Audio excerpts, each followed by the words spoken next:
this is my retirement gig. I got tired of all the things that are too heavy. If you come across a refrigerator or a car well, call the team. We'll get it out of there. Yeah. I mean, yeah. If you want to call the team, and we can find out how strong we are.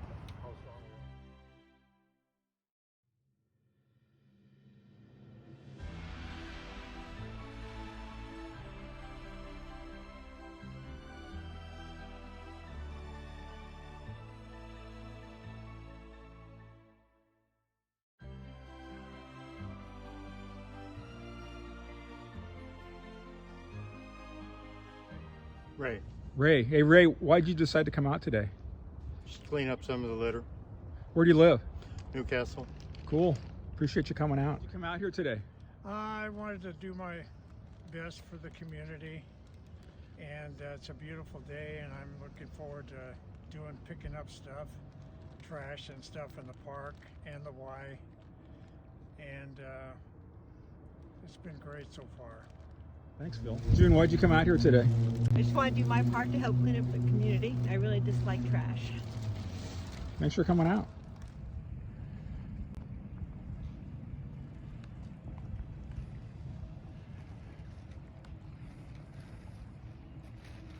We're losing the band.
Collection of the Newcastle Historical Society.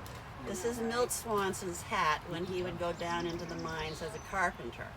And you'll see the batteries here attached, and then it's all electrical, which is way safer down in those mines where there's carbon dioxide gases and so forth and so on that can light up. And Milt lived here, across the street. His father and grandfather all worked in the mines here at Newcastle, Coal Creek. And our mission here, the Save Coal Creek group, is trying to save Milt's property, 12 acres of, oh my gosh, it's so historical. His house is still there, the barns, the meadow. It's a fabulous wildland place. There are bear, cougar, deer, all kinds of wildlife that live here. We know that. So that is our mission, is to try and preserve Milt's legacy, his property. There's a developer who's bought the property at the moment, would like to put in 35 houses.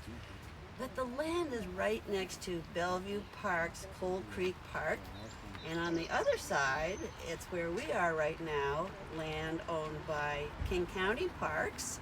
And I should introduce to you my husband, Steve Williams, who was manager here for the Cougar Mountain Parks, for King County Parks for 30 years. Steve?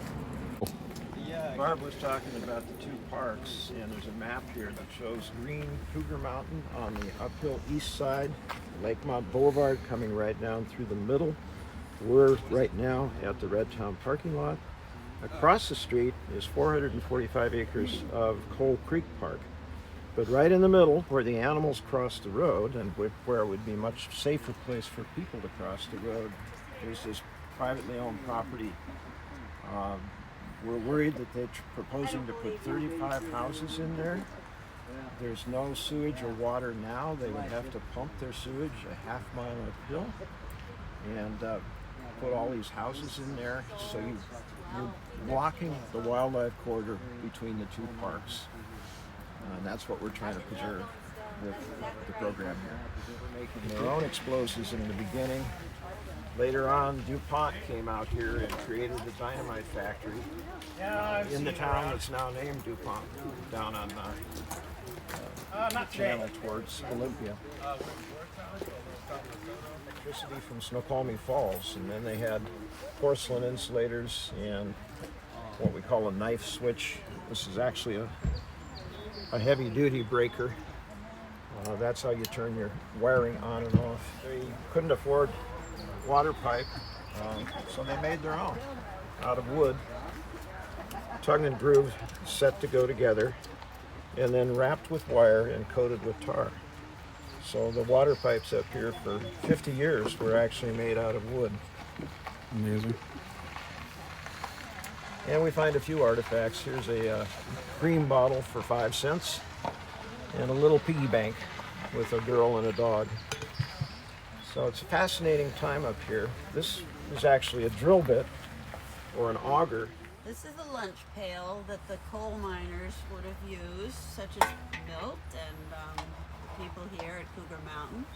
And you'll notice there's the top. And then it's very clever because, if I can get this open, in the next part, you put your meal, whatever, in here. And the bottom is something hot. So what's in the bottom keeps what's in here warm. And a lot of the pictures you'll see of the miners have their lunch pails like this. Let me show you one of the older style hats. This one that has a little, in the front we call it the teapot. And this teapot would have been filled perhaps with whale oil, and the little wick dipped into the whale oil, and then the wick is lit. And so think of that. These miners are down underground in their tunnels, and they have an open flame right at the front of their heads. That was their light to begin with. Now as time went on, they advanced to, ready? Okay. Roll it. Okay, so this little lamp was next development, and this is called an acetylene lamp.